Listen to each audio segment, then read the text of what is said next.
Le fameux ultimatum de 7 jours que Maurice Kamto a fixé au président de la République du Cameroun a pris fin ce vendredi quand il était exactement 19 h.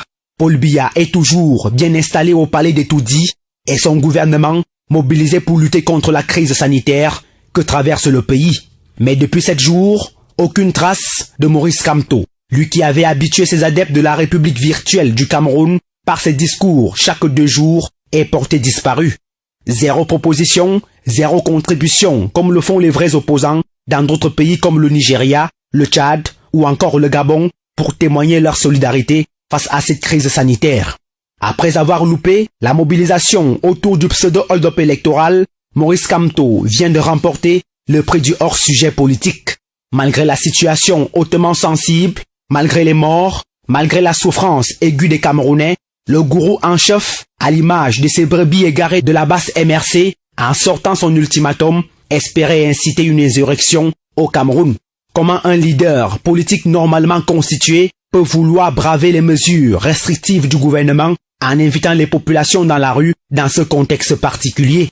Un entêtement que certains observateurs mystiques du Cameroun, eux-mêmes dépassés par les attitudes de Maurice Kamto, qualifient d'un sorcier qui ne craint aucune barrière pour boire le sang du peuple, même s'il est contaminé.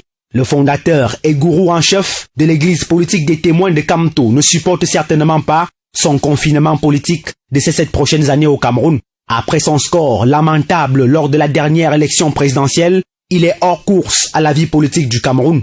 Son parti, n'ayant aucun représentant à l'Assemblée nationale, aucun au Sénat, aucun maire, encore moins conseiller municipal. Comment un homme dénué de toute élégance républicaine croyait-il pouvoir donner les ordres à un as de la politique africaine? Sachant très bien que son ultimatum était voué à l'échec, ces frustrés de la basse MRC surfent actuellement sur une supposée mort du chef de l'État, espérant que la nouvelle allait créer une psychose au sein des populations. Malheureusement pour lui, le peuple camerounais, le vrai, est déjà fatigué de ces embrouilles.